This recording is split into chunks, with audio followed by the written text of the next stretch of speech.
먼저 히브리서 5장 11절에서 14절 말씀 보면 멜기세덱에 관하여는 우리가 할 말이 많으나 너희가 듣는 것이 둔함으로 듣는 것이 둔하답니다. 듣는 것이 둔해서 설명하기 어렵다. 때가 오래되었으므로 너희가 마땅히 선생이 되었을 터인데 무슨 말입니까?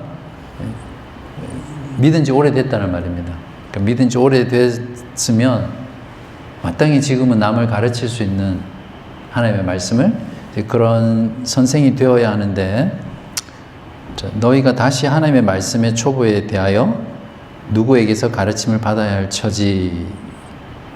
참 슬픈 거예요.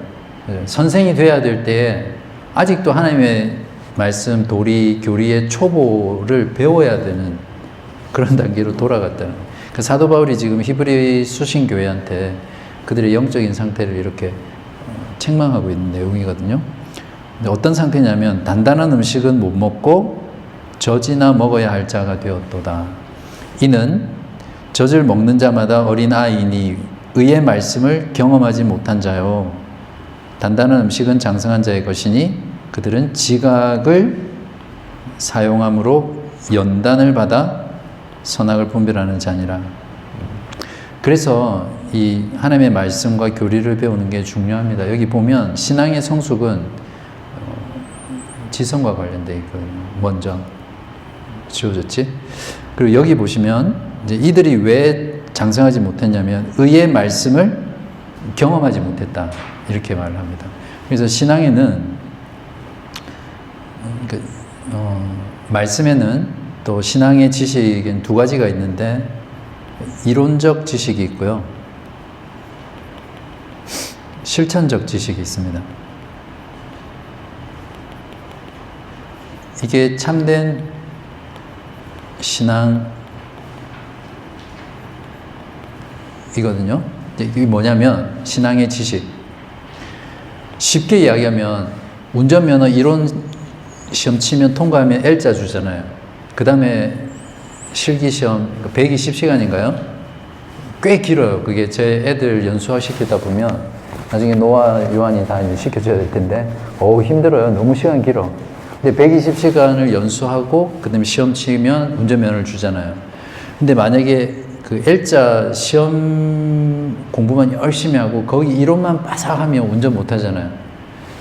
이론을 알고 그 배운 것을 실제 현장에서 실습을 해봐야 되잖아요. 근데 처음부터 운전 잘 못 하잖아요. 처음에는 뭐 앞으로만 가잖아요. 뒤로 후지 못하고 파킹 안 되고 뭐 그런 걸 자꾸 부딪히기도 하고 이렇게 해보면서 완전히 운전이 자기게 되잖아요. 마찬가지로 신앙도 똑같습니다. 교리든 말씀이든 알고 있는 그 지식을 실제 삶에서 적용해 봐야 돼요. 적용해서 내가 실패도 해보고 하나님께 간구도 해보고 또다시 수정해서 또 실천해보고 이게 계속 삶 속에서 반복이 되면 그 신앙의 지식이 실제 완전한 지식이 되는 거예요. 그러니까 지금 사도 바울이 책망하고 있는 게 뭐냐면 그들의 이런 지식이 없다는 거예요. 이게 이제 의의 말씀을 경험하는 거예요. 그러니까 교리가 삶이 되어야 된다는 말이 그런 말이에요. 우리가 배우는 교리는 반드시 삶 속에서 이게 적용이 돼야 돼요. 그리고 그 말씀 가지고 씨름하고 싸우고. 예를 들어서 지난 2주 동안 우리 성경에 대해서 했잖아요. 성경의 교리에 대해서. 근데 그런 교리의 내용이 실제로 내 믿음과, 그러니까 지식이 들어와서 그게 내 믿음과 감정과 의지가 돼서 삶에서 이게 일어나야 되는 거죠. 최소한 적어도 하나님의 말씀이 이렇게 중요한 거구나 깨달았다면 주일 예배에 올 때 그 말씀에 대한 어떤 마음의 사모함, 또 그 전날 예를 들면 성경 설교 본문을 한 번 더 묵상을 한다든지, 그죠? 그리고 설교 말씀 들은 그 내용을 가지고 한 주간 적용해 보는 거예요. 그러면 그게 이렇게 그 교리가 이제 삶이 되고 실천적 지식이 되는 거예요. 그래서 앞으로 저희가 코이노니아 모임 때 그 할 내용이 이제 설교 그 본문 내용 또 설교 내용을 가지고 같이 그걸 실제로 삶에 어떻게 적용하면서 사는지 그걸 좀 중점적으로 많이 나누려고 하거든요. 그래서 실천적 지식. 그래야 장성한 자가 됩니다. 그래서 이 자리에 오신 여러분 제가 격려해 드리고요. 나중에 주님 앞에 섰는데 여전히 젖만 먹는 어린아이라고 책망받으면 어떻게 하시겠어요? 자, 신앙 고백서에는 없는 내용인데 제가 여러분들에게 또 격려를 하기 위해서 잠깐 말씀을 나눴고요. 자, 오늘은 하나님과 삼위일체인데요. 오늘은 방식을 조금 바꿔서 해설 부분을 먼저 하고요. 그 다음에 신앙 고백서 내용을 설명할게요. 그러니까 신앙 고백서 문장들이 너무 액기수 응축이 되어 있어요.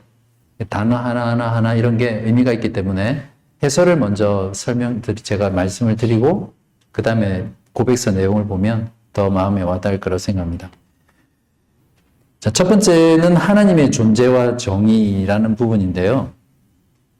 자, 하나님은 살아계시고 참되신 하나님은 오직 한 분만이 계시다. 세 가지죠. 살아계시다. 여러분, 하나님 살아계신다라고 할 때 어떻게 알고 계세요? 아니면 어떻게 이 살아계신 하나님을 대하고 계세요? 신앙하고 계세요?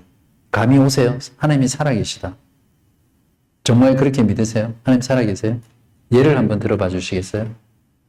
하나님이 살아계시다는 거. 내가 믿는 하나님, 이런 하나님은 살아계시다. 우리가 이런 교리 공부를 하기 전에는 이런 생각을 할 기회가 많이 없어요. 아, 살아계시다. 우리가 늘 입버릇처럼 살아계신 하나님, 역사하신 하나님, 말은 하지만 실제로 살아계신 하나님에 대한 정의가 별로 없는 거예요. 그죠? 그 다음에 참되신 하나님. 참되신. 그 다음에 오직 한 분만 계시다. 유일하신 하나님이죠. 다 연결됩니다. 유일한 하나님, 하나님은 오직 한 분이시기 때문에 참되신 하나님은 우리가 믿는 하나님, 그분밖에 없죠. 그리고 살아계시다는 것은 말 그대로 살아있는 존재라는 거죠. 인격적으로 대화하고 우리의 기도를 들으시고 또 우리에게 말씀을 통해서 말씀하시고 또 예배를 통해서 하나님의 공동체가 서로 대화하고 만나고 그죠? 그리고 하나님의 능력으로 역사해 가시고 그 죽은 존재는 그렇게 할 수 없죠. 역사를 주관하시고 우주를 다스리시고 모든 것들을 운행하시는 그 하나님은 이제 살아계시기 때문에 그런 거예요. Living God. 세상의 모든 종교는 죽은 신을 섬기는 거죠. 그렇잖아요. 그 성경 사무엘상 보면 법궤를 빼앗기잖아요. 언약궤를. 그 엘리 제사장이 목 꺾여서 죽고 법궤를 빼앗기는데 전쟁터에 법궤를 들고 나간 거예요. 법궤가 어쨌든 뺏기는데 그 법궤가 팔레스타인 블레셋 지방에 있을 때 그 다곤 우상, 다곤 신상이랑 같이 있어요. 근데 그 다음날 와보니까 다곤 신상이 목이 잘려나가고 그냥 우상인데 이렇게 문지방에 이렇게 다 이렇게 우상이 누워있는 게 다 분해돼가지고 이제 그게 진짜 분명하게 살아계신 하나님과 죽은 우상의 차이를 보여주는 거예요. 대단한 거죠. 우리가 믿는 하나님은 그냥 마치 뭐라고 해야 되죠? 브레인워시, 세뇌된 것처럼 하나의 그냥 이념으로 사상으로 생각으로 있는 신이 절대 아니에요. 살아계신 하나님이죠. 우리가 이것만 깊이 깨닫고 살아도 우리의 삶이 참 많이 달라지겠죠. 자, 이 세 가지 항목만 봐도 기독교와 교회 안에 밀고 들어온 종교다원주의가 얼마나 잘못된 건지 알 수 있죠. 지금 시대가 그렇잖아요. 종교 통합 시대거든요. 네, 고백서 내용에 보면 가장 순결한 영이다. 하나님은 가장 어떤 해석에는 번역에는 순수한 영이다 이렇게 표현하는데 이제 순결한 영 이렇게 표현을 해요. 하나님은 하나님은 영이시죠. 맞습니까? 하나님은 영이시다. 이제 그렇게 표현하는데 이게 어떤 의미냐면 여기 보면 simplicity라고 해서 이게 번역하면 단순함 이렇게 표현하죠. 이게 신학적인 용어긴 한데 우리가 단순하다면 어떻게 생각하나요, 보통? 하나님은 단순합니까? 단순하다고 할 때 그냥 심플하다 이렇게 생각을 하죠, 보통. 근데 여기서 하나님이 순수한 영으로서 심플하다, simplicity, 단순하다는 거는 여기 다른 표현으로 순일하다는 이런 개념인데 그냥 우리가 생각하는 심플한 그런 존재가 아니라 말 그대로 섞여 있거나 어떤 물체가 이렇게 여러 가지 부품이 있어서 그게 섞여 있거나 또 뭔가 복잡하게 얽혀 있거나 이런 게 아니라 그냥 하나인데 그 하나로 완전하다는 거예요. 그래서 그 하나가 막 복잡하거나 나뉘고 그런 개념이 아니라 그냥 여러 가지처럼 보임에도 하나다. 이제 이런 개념이에요. 순수하다는 게. 거기 보면 예를 들면 하나님은 여러 속성을 가지고 있잖아요. 사랑의 하나님이고 공의의 하나님이다. 그런데 심플하다는 게 뭐냐면 단순한 하나님의 단순성이 뭐냐면 공의의 하나님과 사랑의 하나님이 분리되지 않는다는 거예요. 분명히 공의의 하나님은 하나님과 사랑의 하나님은 다른 특성이 있죠. 근데 이게 분리된 게 아니라 그냥 하나라는 거예요. 이게 하나님의 simplicity, 단순성이다. 이렇게 이해를 하십니다. 그러니까 삼위일체라는 개념도 나중에 하겠지만 바로 여기에서 나오거든요. 분명히 성부, 성자, 성령 세 분 하나님인데 한 분이시잖아요. 근데 이걸 자꾸 우리 인간적인 이성으로 생각을 하면 어떤 세 개의 다른 게 있는데 그게 합해져가 하나다. 이런 개념을 가지고 있는 거예요. 이거는 단순한 게 아니거든요. 성경에서 말하는. 셋인데 서로 구분되지 않고 나뉘지 않고 아니면 이렇게 혼합되지 않고 하나로 존재하는 거예요. 근데 그 세 각각은 분명하게 구별이 되는. 오묘하죠. 네. 자, 그 다음에 이것도 좀 많은 분들이 잘 오해를 하거나 잘 모르는 부분이기도 한데 하나님은 사람과 같은 성정이 없다 이렇게 표현하거든요. 영어로는 impassibility 또는 without passion이라고 하는데 패션이 없는 거예요, 하나님. 어떻게 생각하세요? 하나님 패션이 없으세요? 이게 뭐예요? 이게 영어식이에요? 한국식이에요? 애들한테도 밥 안 먹었어? 이러면 한국식으로 대답해야 되는데 영어식으로 한국말 하니까 헷갈리는 거야. 그래서 먹었다는 거야? 안 먹었다는 거야? 막 그러는데. 하나님은 우리처럼 성정이 있으세요? 없으세요? 네? 네, 이 땅에서는 감정이 있었다. 그래서 그러면 하나님도 성정이 있으시다. 이렇게 볼 수 있는 거예요. 그러니까 하나님은 여기 보면 인간처럼 고통이나 수치심이나 자부심 같은 감정이 존재하지 않는 게 성정이 없다. 경배를 하려고 하니까 나도 너희들과 같이 성정을 가진 인간이다. 그래서 경배를 못하게 하잖아요. 오직 하나님께만 경배하라. 그 성경이에요. 그러니까 하나님은 여기 나와 있는 것처럼 고통이나 패션이 고통이잖아요. 고통. 맞습니까? 열정이라고도 번역하지만 고통이나 수치심, 자부심 같은 건 존재하지 않습니다. 감정이 존재하지 않는다는 거죠. 그러니까 하나님의 백성들이 예배하면 하나님께 영광을 돌리면 하나님이 그걸 보고 자부심을 느낍니다. 그렇지 않다는 거죠. 조금 생소하죠? 하나님이 성정이 없으시다는 게. 하나님은 영이시니까 성정이 없으신 거예요. 자, 이 말은 아무 감정이 없다는 말이 아니라 감정의 불변함을 말하는 거예요.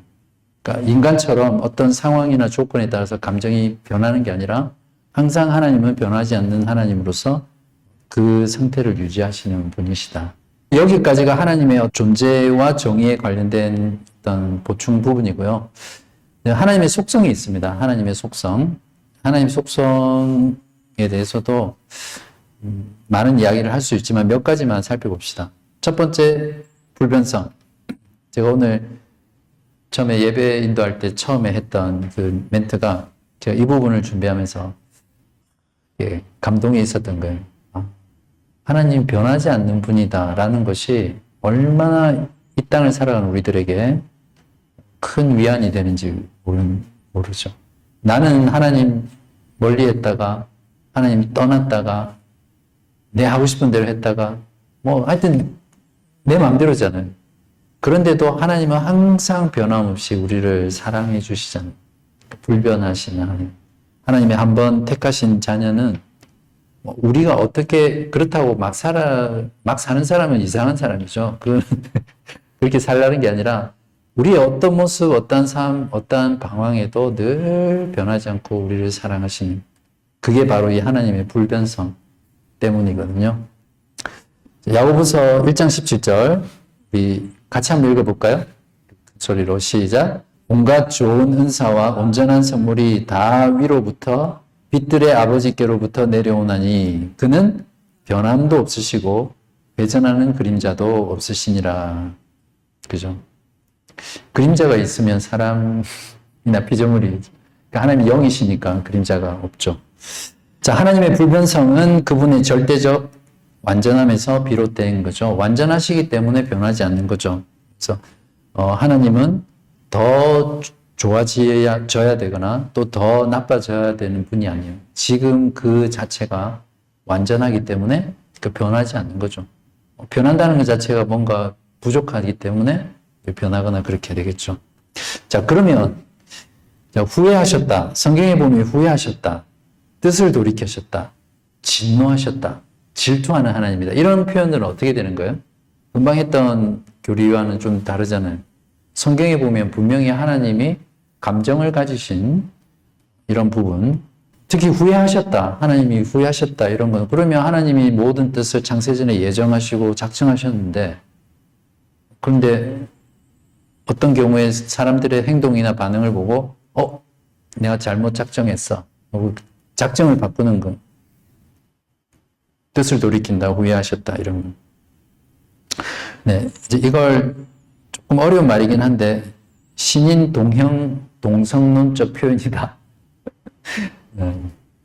이런 거 알아두면 좀 사람들 앞에서 잘난 체 할 수 있어. 네. 뭐 다른 표현이 없어요. 영어로는 제가 철자는 항상 체크하라 했는데 왜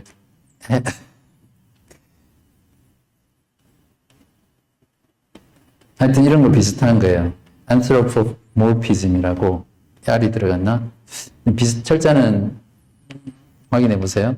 그러니까 마치 하나님의 어떤 사역, 행동, 또 하나님의 속성 이런 것들을 인간이 이해하려면 어떤 인간이 이해할 수 있는 표현이 필요하잖아요. 그래서 그거를 마치 하나님이 인간인 것처럼 인간이 되셔서 하는 것처럼 표현한 걸 말을 해요. 그러니까 하나님께서 후회하셨다라면 그거는 하나님이 원래 작정한 뜻이 있었는데 그걸 후회하셨다 이런 게 아니라 인간이 어떨 때 후회합니까? 뭔가 했던 일에 대해서 안타까워하고 아파하고 이제 그런 게 있을 때 후회하셨다 이런 표현을 쓰시잖아요. 그래서 하나님께서 인간을 지은 걸 후회하셨다. 이런 표현들이 그 인간의 행동을 보고 하나님이 정말 가슴 아파하고 마치 내가 차라리 인간을 짓지 않았으면 더 좋았을 걸. 이런 어떤 심정들을 성경의 기자들을 통해서 그렇게 표현하는 거죠, 인간을. 그리고 진노하신다는 것도 그렇고 질투하신다는 것도 그렇죠. 이게 결국에는 인간적인 언어잖아요. 그죠? 하나님의 백성이 하나님이 아닌 다른 우상을 섬길 때 하나님께서 어떤 마음인지를 우리에게 알게 하시려면 그걸 인간적인 표현으로 질투하셨다 이렇게 표현을 할 수밖에 없죠. 그런 면에서 성경 제가 말씀드렸나요? 성경의 계시 자체가 하나님의 성육신하신 것 똑같아요. 하나님은 영이시고 완전하시고 불변하시고 초월하신 분인데 그분이 우리가 알 수 있게 우리에게 알려지려면 우리 인간의 언어, 인간의 문화, 인간의 표현으로 기록돼야 되거든요. 그래서 성경도 하나의 인카네이션이에요. 성경의 기록이. 그런 겁니다. 신인, 동형, 동성론적 표현이라는 게 여기 예가 있네요. 자, 하나님이 피조물을 온전히 알고 계신다는 사실을 전달하기 위해서 그러니까 하나님이 마치 눈과 귀가 있는 것처럼 그렇게 표현한다는 거죠. 하나님이 우리의 기도를 들으시는 귀를 가지고 계시다. 이러면 하나님이 진짜 귀를 가지고 계신 건 아니잖아요. 근데 여기처럼 하나님이 우리의 그 모든 걸 알고 계신다라는 것을 이렇게 표현합니다. 이거 하나만 알아도 여러분 성경을 읽을 때, 특히 구약 성경을 읽을 때 훨씬 더 깊이가 있겠죠? 집에 가셔도 됩니다. 그다음에 불측성. 야, 이제 속성 하나 있는데 약속된 시간이 다 돼가네요. 네, 불측성이라는 것도 이게 한자어라서 좀 어렵긴 하지만 그러니까 측량할 수 없다는 거죠. 네, 이거는 하나님의 무한하심. 우리가 하나님이 무한하시다고 표현하잖아요. 무한하니까 측량이 불가능한 거죠. 우리가 생각하는 무한보다 더 크신 무한. 우주가 무한합니까? 우주가 무한합니까? 유한합니까? 무한하다고 생각하죠. 근데 유한하지 않아요. 하나님이 창조한 거니까, 피조물이니까, 피조세계니까. 우리가 볼 때는 무한하죠. 그러나 하나님 편에서는 유한해요. 그것조차도. 근데 하나님의 무한이라는 것은 우리가 생각하는 무한보다 더 측량할 수 없는 무한. 그러니까 당연히 측량할 수 없다는 거죠. 그리고 또 하나님 자신 외에는 그 누구도 이해할 수 없는 존재라는 겁니다. 욥기서 11장 7절에 보면 내가 하나님의 오묘함을 어찌 능히 측량하며 전능자를 어찌 능히 완전히 알겠느냐. 그러니까 엄밀히 말하면 우리 인간은 하나님을 알 수 없습니다. 측량할 수 없기 때문에 알 수 없습니다. 그래서 불가의 성이다 이렇게 표현하거든요. 근데 하나님은 우리가 알 수 없는 분이십니까? 그렇지 않죠. 하나님께서 원하시는 만큼 우리에게 알려주세요. 그래서 우리에게 알려주시는 만큼만 우리가 아는 거예요. 그래서 하나님은 불가해한 분이지만 또 가해한 분이시죠. 그런 하나님이십니다. 그다음에 영원성에 대해서 우리가 또 잘 안다고 생각하지만 또 그렇지 않은 부분이 이 하나님의 영원성입니다. 하나님이 죽지 않고 오랫동안 산다는 것을 의미하지 않는다는 건 아시겠죠? 그리고 하나님의 무한성이 시간의 제약을 받지 않으시는 거죠. 그러니까 무한하심이 시간에 적용이 되면 영원성이 되는 거고 공간에 적용이 되면 이제 불측성이 되겠죠. 자, 여기 보면 계시록 1장 8절에 보면 창조되지 않으셨기에 시작도 끝도 없다. 이 표현이 맞습니까? 영원 전부터 영원 후까지 이 표현이 맞습니까? 시공간 그저 태초의 천지를 창조할 때를 이 시점으로 보고 이때가 재림 때 종말이라고 보면 자, 영원 전부터 여기가 영원 전부터입니까? 여기가 영원 전부터입니까? 아니죠. 네. 영원이라는 개념은 시간으로 판단할 수 없죠. 그냥 영원인 거예요. 그러면 영원하신 하나님의 관점에서 이 그러니까 시공간을 보면 어떤가요? 이걸 이렇게 돌리면 앞과 끝이 또 바뀌는 거잖아요. 그러니까 이 하나님의 영원성이라는 것에서 하나님은 그냥 한꺼번에 다 보시는 거겠죠. 우리의 모든 것을 다 아시고 모든 것이 이미 하나님 편에서는 영혼의 관점에서 보면 이미 완료된 거예요. 그렇죠? 오늘도 우리가 하나님 나라의 삼시제에서 종말에 완성될 하나님 나라지만 영원하신 하나님에서 입장에서 보면 이미 종말은 끝난 거예요. 이미 하나님은 시작과 끝을 다 한꺼번에 보실 수 있는 분이 이게 영원입니다. 그러니까 영원 전부터라는 말, 영원 후부터라는 말은 안 맞는 말이에요. 그죠? 이게 이제 시간의 개념으로 들어와 버리니까. 베드로서 3장 8절에 죽게는 하루가 1000년 같고 1000년이 하루 같다는 이 한 가지를 잊지 마라. 와, 진짜 놀라운 말씀이죠. 베드로가 자기가 공부해서 이거 알았겠습니까? 그렇지 않죠. 사도 베드로는 어부였어요. 물론 좀 부유한 어부였죠. 배가 있었으니까 그 당시에 배 있으면 지금도 그 폭삭 속았수다 보니까 그 관식이가 배 한 대 사가지고 그렇게 아주 감동적인 장면이었는데 베드로도 배가 있었다니까요. 부자였죠. 그런데 뭐 배운 사람은 아니었죠. 어떻게 이런 걸 알겠어요? 그 성령의 감동을 통해서 기록하게 하신 거죠. 자, 불가의 성. 아까 잠깐 이야기했지만 이 말이 참 유명한 말인데 아마 들어보셨을 거예요. 유한은 무한을 파악할 수 없다. 그죠? 우리는 유한이잖아요. 파악할 수 없다. 그래서 제가 복음을 전하면서 그런 걸 참, 복음을 안 받아들이는 사람들 보면 딱 이런 거예요. 유한한 인간이 제한적인 이성을 가지고 성경이 말하는 하나님, 무한하신 하나님, 영원하신 하나님, 참되신 하나님을 제시해도 안 받아들이잖아요. 그 이유가 뭐냐면 이것 때문이에요. 제한적인 이성으로 무한을 파악하려고 하는 거죠. 그러니까 없는 거예요, 하나님은. 근데 이게 가능한 일이 언제 나냐면, 자, 성령께서 우리 가운데 이 진리를 비추어 주면, 그때, 우리가 유한한 존재구나. 그것들을 깨닫고 하나님 앞에 나오는 거죠. 자, 그래서, 불가해한 하나님이시지만, 우리에게 구원을 얻기 위해서 필요한 만큼 우리에게 계시해 주시기 때문에 우리는 또한 하나님을 그만큼 알 수 있다. 그런 겁니다. 자, 그리고 전능하심에 대한 건데요. 전능하심은 하나님께서는 뭐든지 다 할 수 있다. 이런 말이 아닙니다. 무쇠팔, 무쇠주먹이 아니에요. 애들처럼. 전능하다고 하면 하나님 모든 걸 다 하실 수 있어요. 틀린 말이라고는 딱히 아닐 수도 있겠지만 맞는 말이 아니에요. 하나님은 하실 수 없는 것들이 있습니다. 모든 걸 다 하시는 게 아니라 그러니까 자기의 본성에 어긋나는 일은 하실 수 없어요. 하나님께서. 과거를 바꾸신다든지 동물이 되신다든지 여기 보면 둥근 세모 어떻게 그리나요? 네. 그러니까 이런 일은 하나님이 하실 수 없다. 그러니까 하나님의 전능이라는 것은 그분의 속성과 본성에 어긋나는 일들은 하지 않으시는 거죠.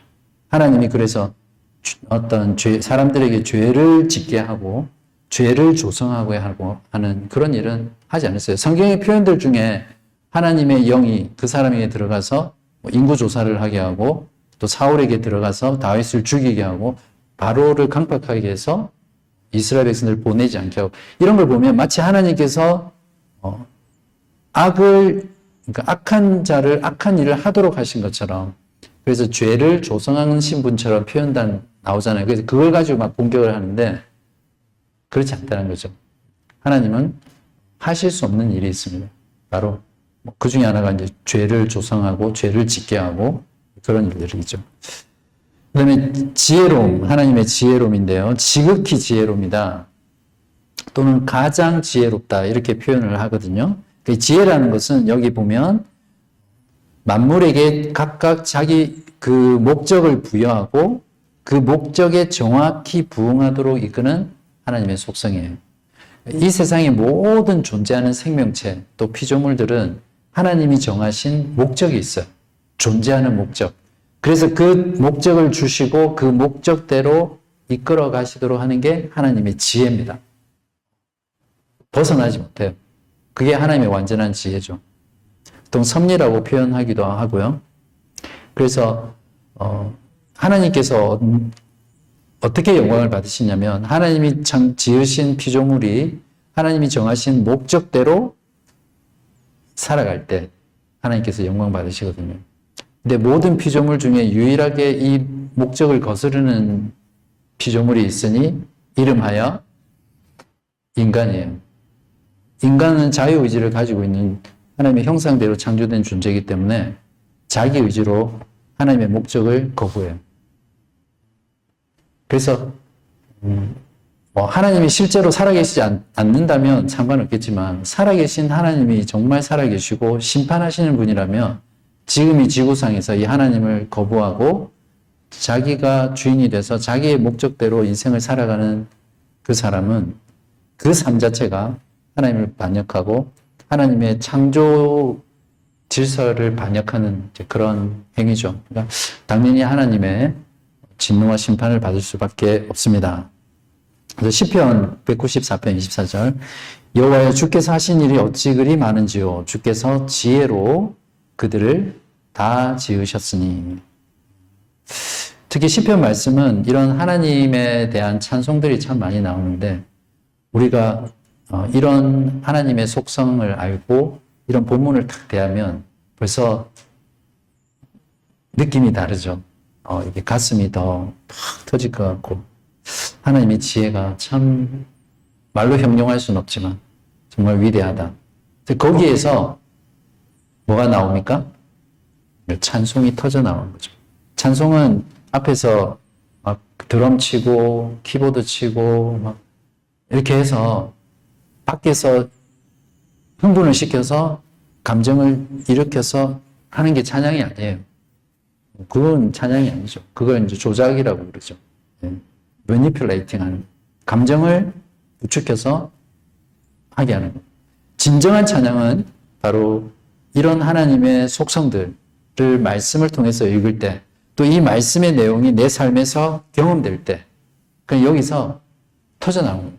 그거는 뭐 음악이 없어도 또 어디에서든지 터져 나오는 그게 진정한 찬송이고